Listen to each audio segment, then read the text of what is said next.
ఆశ్రయదీవేనా ప్రయాసపడి సమస్త జనులకు విశ్రాంతినిచ్చే దీవెనా దుఃఖిత పీడిత నిరాధారులకు ఆశ్రయదీవేనా అనుదిన రక్షణ సువార్తనందించు పరమ నివేదనా అనుదిన రక్షణ సువార్తనందించు పరమ నివేదనా యేసయ్య దీవెనా యేసయ్య దీవెనా యేసయ్య దీవెనా యేసయ్య దీవెనా.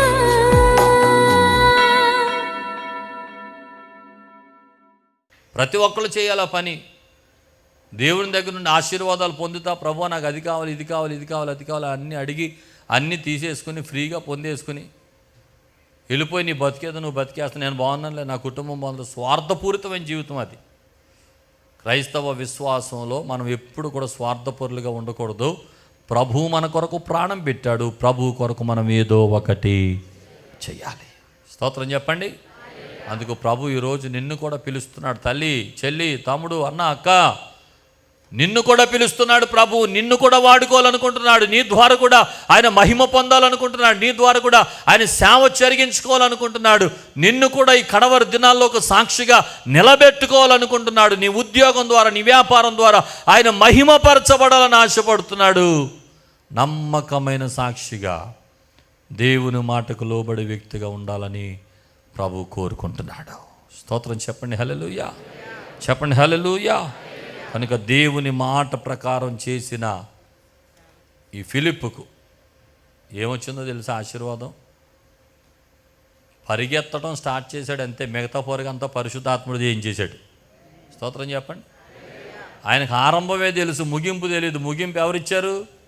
పరిశుద్ధాత్ముడు ఇచ్చాడు. వెంటనే 129 కిలోమీటర్లు వేగంగా వెళ్ళిపోయాడు. దేవునికి స్తోత్ర. అంత మాత్రమే కాదండి, ఒక అద్భుతం ఏంటంటే ఆ మంత్రి గారి రథంలో ప్రక్కన కూర్చునే అవకాశాన్ని దేవుడు ఫిలిప్పుకి ఇచ్చాడు. స్తోత్రం చెప్పండి. సువార్త చేసేవాళ్ళు పరిస్థితులు ఎలాగుంటాయంటే కొన్నిసార్లు దేవుడు నడిపిస్తాడు, కొన్నిసార్లు దేవుడు రథం మీద కూర్చోబెడతాడు.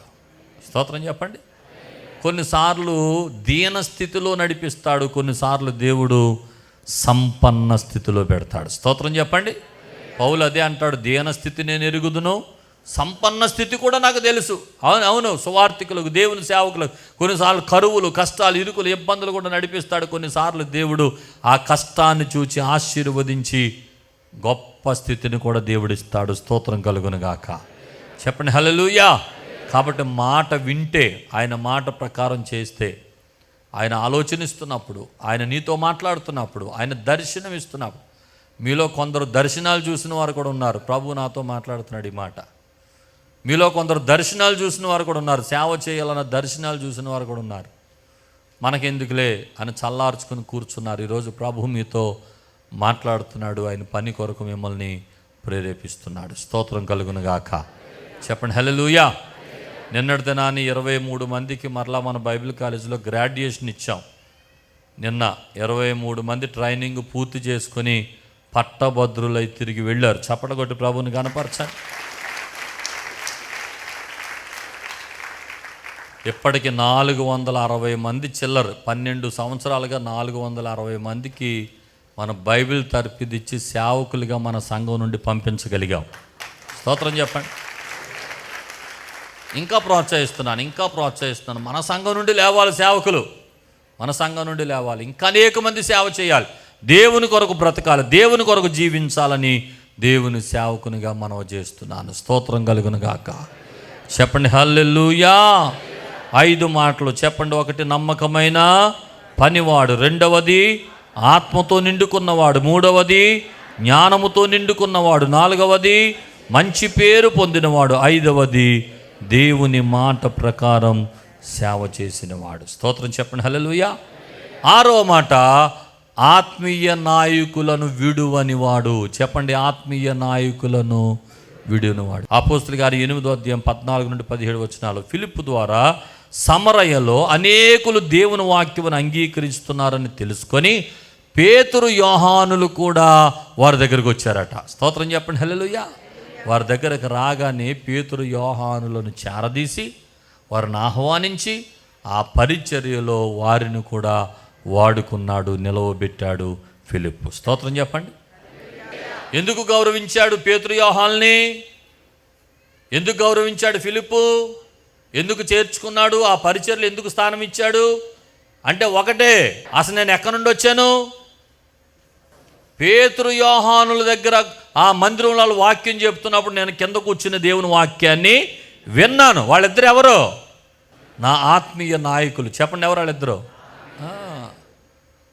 నన్ను పెంచిన వారు, నాకు వాక్యం బోధించిన వారు, నా కొరకు ప్రార్థించిన వారు, నా ఆత్మీయ నాయకులు నన్ను ఇదిగో సేవకు ప్రోత్సహించి పంపించారు. మరలా నా ద్వారా ఇక్కడ సేవ జరుగుతుందని తెలుసుకొని వారు పరామర్శించడానికి వచ్చారు. నా నాయకులు ఎప్పటికీ నాకు నాయకులే, వారిని గౌరవించాలని ఆత్మీయ నాయకులను చేర్చుకొని వారి పరిచర్యలో వారికి అక్కడ ఒక స్థానాన్ని కల్పించాడు. స్తోత్రం కలుగునుగాక. ఓ మాట చెప్తాను, కొంతమందికి దేవుడు కొన్ని తలాంతులు ఇస్తాడు. వాక్యం చెప్పే తలాంతులు ఇస్తాడు, సేవ చేసే తలాంతులు ఇస్తాడు. కొంతమంది సంఘంలో ఉండి ఎంత బాగా వాడబడతారో తెలుసా? దైవజనుని కంటే ఎక్కువ వాడబడతారు. స్తోత్రం చెప్పండి. అలాంటి వాళ్ళని బట్టి స్తోత్రం చెప్పండి. మన సంఘం కావచ్చు, ఇతర సంఘాల్లో కావచ్చు, కొంతమంది దేవుడు కొన్నిసార్లు సేవకునికి ఇవ్వనంత జ్ఞానాన్ని విశ్వాసులకు ఇస్తాడు. స్తోత్రం చెప్పండి. నేను మాట చెప్తాను, నిజంగా మేము మా ప్రసంగాలే సిద్ధపడతాం. నేనైతే నేను చేసే ప్రసంగాలు నేనే సిద్ధపడతాను. ఇంకెవరితో వినే అవకాశం ఉండదు, టైము ఉండదు, వినటానికి సమయం కుదరదు. విశ్వాసులు అలా కాదు. 20 మంది ప్రసంగికుల ప్రసంగాలు మీ నోట్సుల్లో ఉంటాయి కదా. బాగా ఘనంగా వాడబడుతున్న సేవకులు, వాక్యం చెప్పే సేవకులు జైపాల్ అయ్య గారని, సతీష్ కుమార్ అయ్య గారని, జాన్ వెస్లీ గారని, సామ్యూల్ కర్మోజీ గారని, హోసన్న జాన్ వెస్లీ గారని, అబ్రహాం అయ్య గారని, ఇంకా కొందరు ప్రసంగాలు మీరు టీవీల్లో చూస్తా, యూట్యూబ్లో చూస్తా, ఇంకా కొత్తగా వస్తున్న అనేక మంది స్పీకర్స్ ప్రసంగాలు అన్నీ రాసేసుకుంటారు. ఇప్పుడు మీ దగ్గర ఎక్కువ ప్రసంగాలు ఉంటాయా, నా దగ్గర ఎక్కువ ప్రసంగాలు ఉంటాయా? చెప్పండి అమ్మా. మీ దగ్గర 20 ఉంటే నేను ఒకటే సిద్ధపడతాను, నా దగ్గర ఒకటే ఉంటుంది. ప్రసంగికుడు అనే తలాంతు కూడా దేవుడు అందరికీ ఇవ్వడు, కొంతమందికి ఇస్తాడు. స్తోత్రం చెప్పడం సరి గట్టిగా. అలాంటి కొన్ని సంఘాల్లో దైవజనుడు ఎక్కువగా మాట్లాడలేని పరిస్థితిలో వారికంటే ఎక్కువ జ్ఞానవంతులైన విశ్వాసుల కింద ఉంటారు. ఒక్కోసారి పాస్టర్ గారు ప్రోత్సహిస్తాను, నువ్వు రామ్మ, నువ్వు వాక్యం చెప్పు, నువ్వు బాగా చెప్తున్నాగా చెప్పు అంటాడు. మంచిది, అలాంటిది ఉపయోగించుకోవాలి. వాక్యం చెప్పాలి, బోధించాలి. నీకు ఒక స్థానం దేవుడిస్తాడు, స్థానానికి వెళ్ళాలి. కానీ ఎంత పెద్ద స్థానానికి వెళ్ళినా ఆత్మీయ నాయకులను మాత్రం మర్చిపోకూడదు. స్తోత్రం చెప్పండి. ఎంత గొప్ప స్థితికి వెళ్ళినా నేను ఈరోజు ఈ స్థితిలో ఉన్నానంటే దానికి పునాదేసింది ఎవరు? అరే, ఈరోజు నేను ఇంతమంది సమరయలో సువార్త ప్రకటించి ఆత్మను రక్షిస్తున్నానంటే నేను ఏ మందిరంలో కూర్చొని వాక్యం విన్నానో ఆ పాస్టర్ గారులు, పేతురు యోహానులు, వాళ్ళు నా దగ్గరకు వచ్చారు. వారు నాకు తండ్రులు లాంటి వాళ్ళు, వాళ్ళు నాకు గురువులు, వారు నాకు ఆధ్యాత్మికంగా పాఠాలు నేర్పిన నాయకులు. వారిని మర్చిపోకూడదు.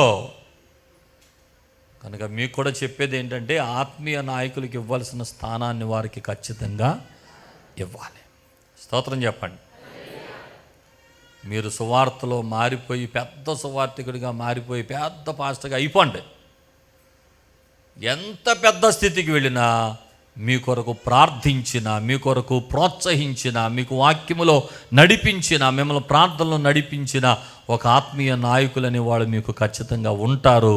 ఎక్కడికి వెళ్ళినా వారిని మాత్రం జ్ఞాపకం చేసుకోవాలి. స్తోత్రం చెప్పండి. హల్లెలూయా.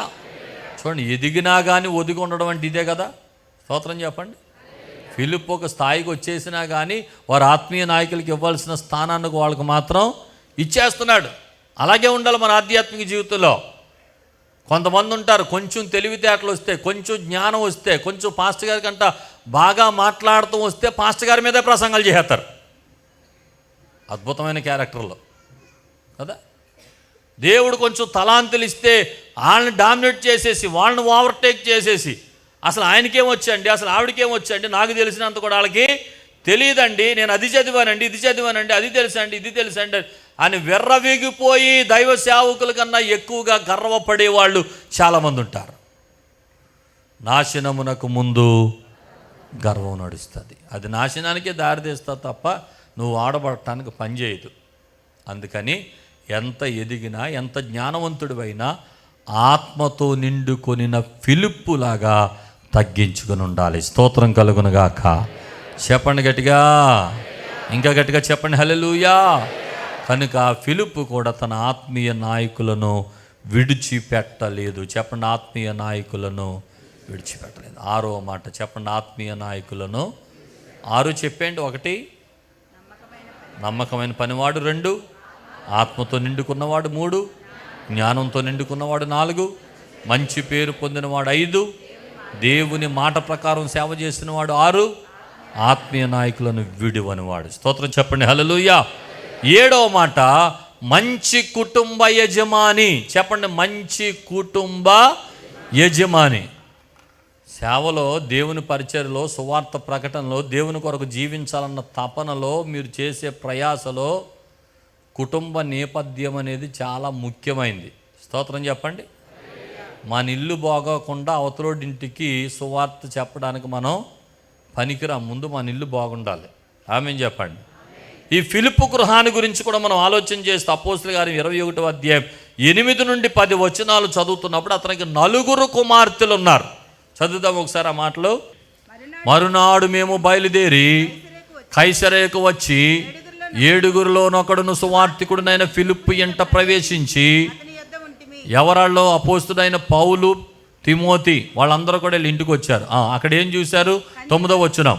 కన్యకలుగా ఉన్న 4 కుమార్తెలు అతనికి ఉన్నారు. వారు ప్రవచించువారు. చెప్పండి, ఎవరంట వాళ్ళు? ప్రవక్తనిలు. చెప్పండి, ఎవరాళ్ళు? అబ్బా, స్తోత్రం చెప్పండి హల్లెలూయా. ఎంతమంది కూతుర్లండి ఫిలిప్పు గారికి? ఏం చేస్తున్నారు 4 కూతుర్లు? అమ్మా, ఒక మాట వినండి. ఒకే ఇంట్లో నుండి, ఒకే కుటుంబంలో నుండి ఉన్న 4 కూడా ప్రవక్తలు అని అంటే అసలు ఆ ఇంట్లో ఎలా పెంచారు కుటుంబాన్ని? ఎవరిదా క్రెడిట్? ఎవరిదో చెప్పండి. ఒక ఇంట్లో నుండి 4 కూతుర్లు ప్రవక్తలు అయ్యారంటే ఏమండి, అలా పెంచడానికి గల కారకులు ఎవరు? తల్లిదండ్రులు. చెప్పండి ఈ మాట. ఈ ఇంట్లోనైతే నేనంటాను తండ్రి కన్నా తల్లి పాత్ర ఎక్కువ. ఫిలిప్పు గారు సువార్త ప్రకటించుకుంటూ బయట తిరిగి ఎప్పుడో రాత్రికి వచ్చేవాడు. ఆయన బయట సువార్తలో ఉంటుండగా పిల్లలు 4 కుమార్తెలు ప్రవక్తలు అయ్యారంటే ఇంటికాడ ఎవరు వాళ్ళని ప్రార్థనలో బలపరిచింది? గట్టిగా చెప్పండి. తల్లులారా, మీ పిల్లలు చెడిపోవాలన్నా, మీ పిల్లలు ప్రవక్తలు అవ్వాలన్నా ఎవరి చేతిలో ఉంది? తల్లి చేతిలోనే. తండ్రి బాధ్యతలు నిర్వహించి ఉదయకాలం నుండి సాయంకాలం వరకు ఎన్నో పనుల మధ్య తిరుగుతున్నప్పుడు తల్లి బాధ్యత చాలా ప్రాముఖ్యమైంది. ఆలనా పాలనా చూసుకోవాలి. ప్రార్థన చేస్తున్నాడో లేదో చూడాలి. మందిరానికి వెళ్తున్నాడో లేదో చూడాలి. దైవ సంభాషణ జరుగుతుందో లేదో చూడాలి. ఆధ్యాత్మికమైన సంభాషణలో పిల్లలను పెంచాలి. స్తోత్ర చెప్పండి గట్టిగా. అంత మాత్రమే కదా, ఆ ఇల్లు పరిచర్య చేసే కుటుంబం అది. అపోస్తలుడైన పౌలు ఇప్పుడు మనం చదివాం కదా, ఇదిగో మేము ఫిలిప్ ఇంటికి వెళ్ళాం, అనేక దినములు అక్కడ ఉంటిమి అని రాశాడు. అక్కడ పౌలు గారు, తిమోతి గారు ఇక్కడికి పరిచర్య చేస్తూ ఫిలిప్ ఇంటికి వస్తే అనేక దినాలు ఉంటే ఎవరు చేసి పెట్టారు ఆ ఇంట్లో పనులు? ఎవరు వండి పెట్టారు? ఫిలిప్ గారా? చెప్పండి అమ్మా. బాధ్యతలు తీసుకోవాలి, పనివారిగా ఉండాలి, ఇంటిలో నమ్మకమైన పనితనం ఉండాలి, ఎవరొచ్చిన ఆతిథ్యం ఇచ్చే తల్లిగా ఉండాలి, సేవకులను పోషించేవారిగా ఉండాలి, సువార్థికులను పోషించేవారిగా ఉండాలి. ఫిలిప్పు భార్య ఎంత పరిచర్య పౌలుకి, తిమోతికి జరిగించిన సందర్భం అక్కడ కనబడుతుందో. స్తోత్రం కలుగునుగాక.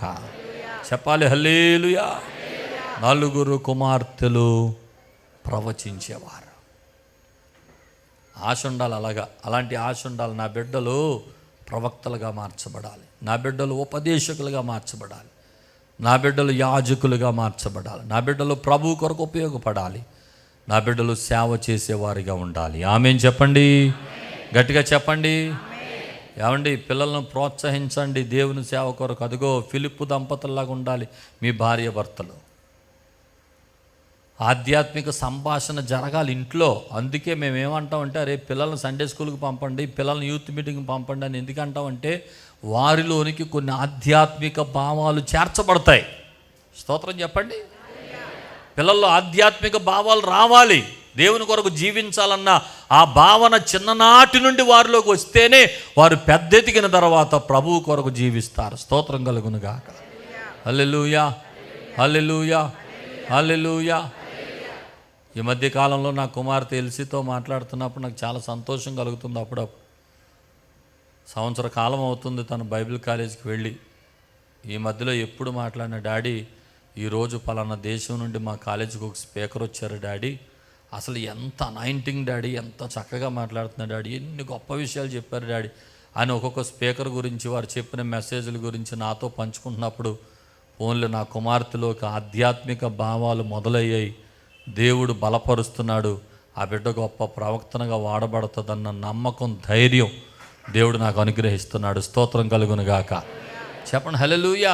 నాకు అదే కోరిక, వేరే కోరిక ఏం లేదు. నా పిల్లలిద్దరూ పెద్ద చదువులు చదివేసి డాక్టర్లు అయిపోయి ఇంజనీర్లు అయిపోయి ఏదో సాధించేయాలి అని ఎప్పుడూ కోరుకోలేదు. చిన్నప్పటి నుండి ఒకటే ఆశ, నా పిల్లలు నాకన్నా గొప్ప పరిచర్య చేయాలి. ప్రార్థన చేయండి మీరు కూడా అలాగా. దేవునికి స్తోత్రం.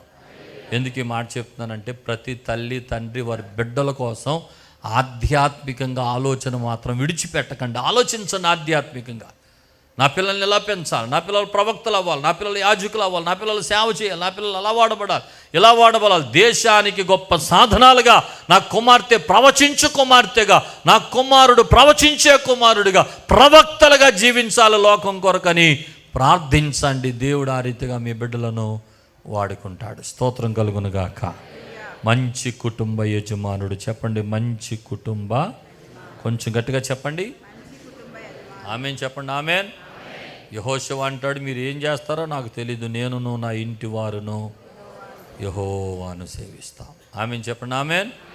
రైట్, 7 మాటలు చెప్పేశాను. చెప్పండి. 1వ మాట నమ్మకమైన పనివాడు, 2వ మాట ఆత్మతో నిండుకున్నవాడు, 3వ మాట జ్ఞానముతో నిండుకున్నవాడు, 4వ మాట మంచి పేరు పొందినవాడు, 5వ మాట దేవుని మాట ప్రకారం జీవించినవాడు, 6వ మాట ఆత్మీయ నాయకులను విడిచిపెట్టనివాడు, 7వ మాట మంచి కుటుంబ యజమానుడు. ఆమేన్. చెప్పండి ఆమేన్. ఇక 8వ మాట చివరి మాటకు వస్తే ఐక్యతతో సేవ చేసినవాడు. చెప్పండి ఈ మాట కొంచెం గట్టిగా చెప్పండి. దీనికి ఒక మంచి ఉదాహరణ మీకు జ్ఞాపకం చేస్తాను. ఇందాక 6వ మాటలో మనం చెప్పుకున్నాం కదా, ఆత్మీయ నాయకులను విడిచిపెట్టలేదని. ఒకసారి పరిచర్యలోకి పేతురు యోహాను వస్తే వాళ్ళతో కలిసి పరిచర్య చేశాడు. ఆ పేతురు యోహానులు ఎవరు? ఫిలిప్పు కన్నా సీనియర్స్. చెప్పండి ఫిలిప్పు కన్నా, కొంచెం గట్టిగానండి, సీనియర్స్ అనండి ఒకసారి గట్టిగా. ఎవరికన్నా సీనియర్స్? ఫిలిప్పు కన్నా సీనియర్స్. ఫిలిప్పుకు గురువులు, ఫిలిప్పును నడిపించిన వాళ్ళు, ఫిలిప్పుకు ఆధ్యాత్మిక నాయకులు. వారితో కూడా కలిసి పరిచర్య చేశాడు. అంత మాత్రమే కాదు, 8వ అధ్యాయంలో సూచక్రియలు మహత్కార్యాలు అనేకులను రక్షిస్తున్న ఈ ఫిలిప్పు చరిత్ర అంతా అపోస్తలుల గారు 8వ అధ్యాయంలో రాసుంటే 9వ అధ్యాయములో సౌలును పౌలుగా మార్చిన అద్భుత కార్యం 9వ అధ్యాయం అపోస్తలుల కార్యంలో ఉంటుంది. అవునా కదండి? అక్కడే దమస్కో గేటు దగ్గర పడిపోయాడు. సౌలును దేవుడు పౌలుగా మార్చాడు. అక్కడి నుండే పౌలుగా సువార్థికుడిగా, సేవకుడిగా, అపోస్తలుడిగా మార్చబడ్డాడు. స్తోత్రం చెప్పండి. ఇప్పుడు చెప్పండి, పౌలు ముందు రక్షించబడ్డాడా, ఫిలిప్పు ముందు రక్షించబడ్డాడా? గట్టిగా చెప్పండి. ఫిలిప్పే. 8వ అధ్యాయానికే మహత్కార్యాలు సూచక్రియలు చేసి వందలాది మందిని రక్షించేశాడు ఈ యొక్క ఫిలిప్పు. సౌలు పౌలుగా మారింది 9వ అధ్యాయంలో. అంటే ఫిలిప్పు ముందా, పౌలు ముందా?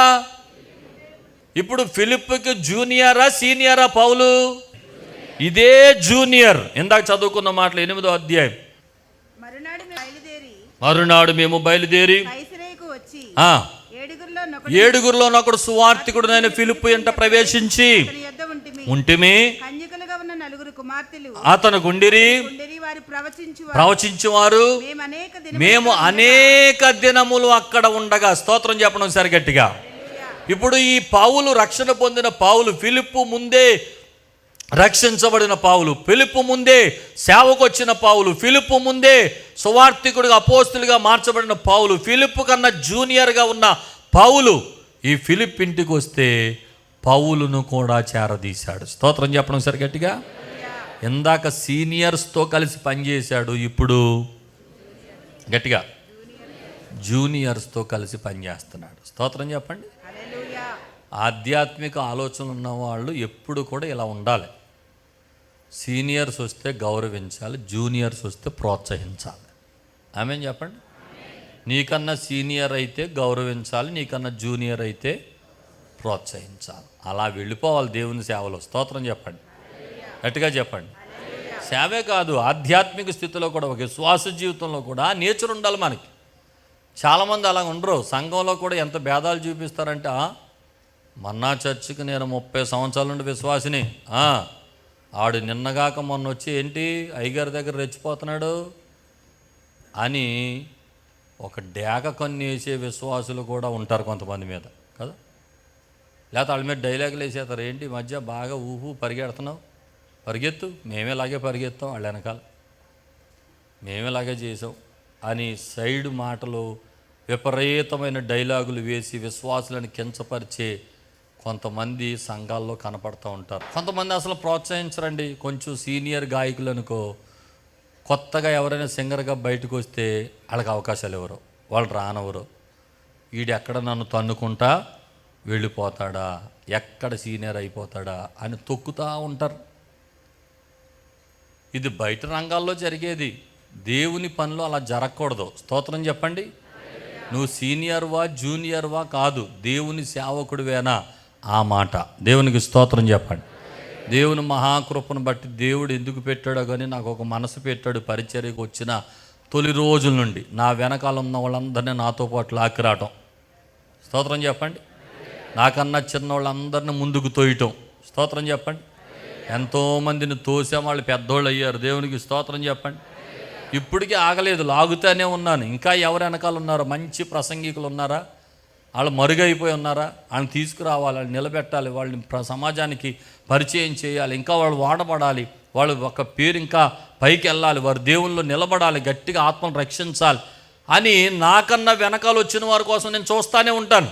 ఎందుకో ఆ మనసు పెట్టాడు దేవుడు. స్తోత్రం కలుగును గాక. కొత్తగా మంచిగా పాటలు పాడే వారందరినీ వెలుగు తీసుకొస్తూ ఉంటాను. సంగీత కళాకారులు వెలుగు తీసుకొస్తూ ఉంటాను. ఏదో ఒక రీతిగా వారు దేవుని సేవ చేయాలి, నిలబడాలి, వాళ్ళకి ఎంకరేజ్మెంట్ కావాలి, ప్రోత్సాహం కావాలి అని అనుకుంటూ ఉంటాను. దేవునికి స్తోత్రం చెప్పండి, గట్టిగా చెప్పండి హల్లెలూయా. అందరికీ ఆ మనసే ఉండాలి. నేను బాగా ప్రసంగం చేయగలను, కానీ నాకన్నా బాగా ప్రసంగం చేసేవాళ్ళు వస్తే వాళ్ళకి ప్లేస్ ఇచ్చేస్తాను. మీరు చేయండి, మిమ్మల్ని దేవుడు ఇంకా బాగా వాడుకుంటున్నాడు. నాకన్నా ఎక్కువ గొప్ప కార్యాలు జరుగుతాయేమో, మీరు నిలబడండి, ఉండాలి. ఒకటే గుర్తుపెట్టుకోండి, ఫుట్బాల్ కోర్టులో 11 మంది ఉంటారు ఆట ఆడేవాళ్ళు. ఎవడు తన్నాడు అన్నది ముఖ్యం కాదు. చెప్పండి, గోల్ పడిందా లేదా అన్నది ముఖ్యం. స్తోత్రం చెప్పండి, గట్టిగా చెప్పండి, గట్టిగా చెప్పండి.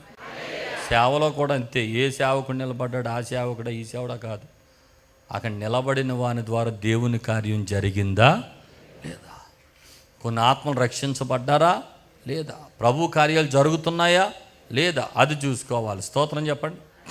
కాబట్టి ఈ రోజున సేవలో కూడా, దేవుని పరిచర్లో కూడా ఒకరినొకరు ఏం చేయాలి, ప్రోత్సహించుకోవాలి. చెప్పండి, సీనియర్స్తో కలిసి పనిచేయాలి, గట్టిగా చెప్పండి. నీకన్నా ముందు రక్షించబడిన వారితో కలిసి ఉండాలి, మీ వెనకాల రక్షించబడిన వారితో కూడా కలిసి పనిచేయాలి. కొంతమందికి సువార్త చెప్పి రక్షిస్తారు, రక్షించిన తర్వాత ఏం చేస్తారో తెలుసా, వాళ్ళ చేతుల్లో పెట్టుకుంటారు, వాళ్ళని వాళ్ళ ఇంట్లో పనులు చేయించుకుంటారు, వాళ్ళ వెనకాల బానిసలుగా తిప్పుకుంటారు. వాళ్ళు పైకి రాను, రేయ్ నీకు బాప్తీసం ఇప్పించింది ఎవర్రా, నేనే, వెళ్ళు టమాటాలు పెట్టరా, వీళ్ళు బెండకాయలు పెట్టరా, ఇంట్లో పనులన్నీ చేయించుకుంటారు వాళ్ళు. పొరపాటున వాడి చేతిలో రక్షించబడ్డా అక్కడ అయిపోయినట్టు ఇంట్లో. అలా ఉండకూడదండి. ఇది లోకానుసారమైంది కాదు, ఇది ఆధ్యాత్మికత జీవితం సంబంధించింది. స్తోత్రం కలుగును గాక.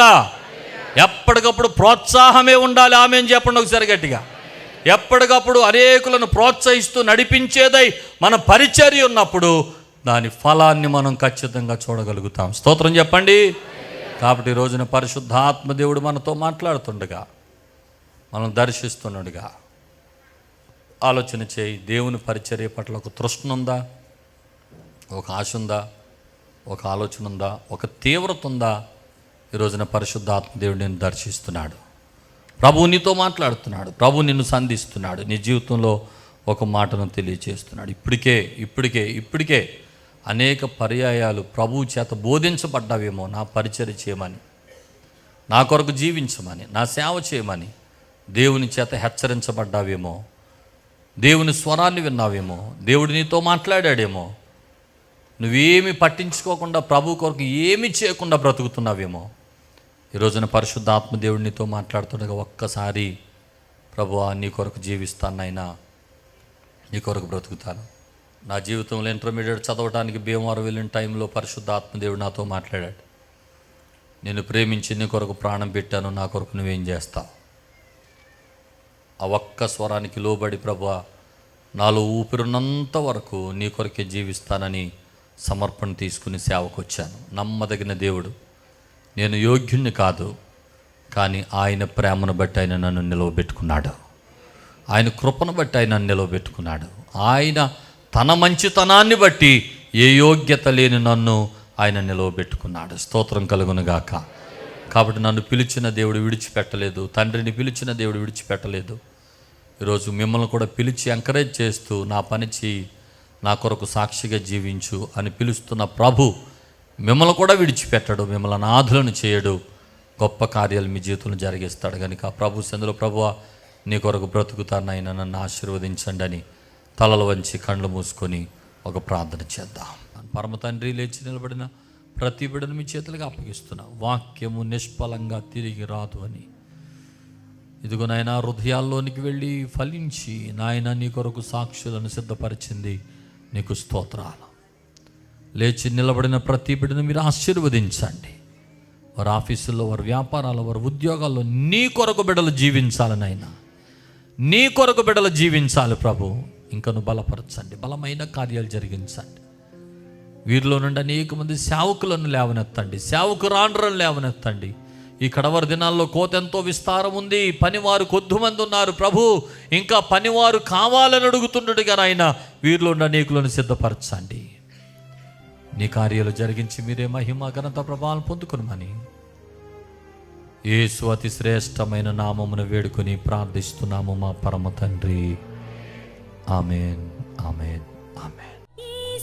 మా చిరునామా పాస్టర్ ఎం జ్యోతిరాజు, శాంతినగర్, ఏలూరు 534007, పశ్చిమ గోదావరి జిల్లా, Andhra Pradesh. Our address pastor M Jyothiraju, Shantinagar, Eluru 534007, west Godavari district, Andhra Pradesh. మా ఫోన్ నంబర్లు 8007773333 మరియు 800877774444.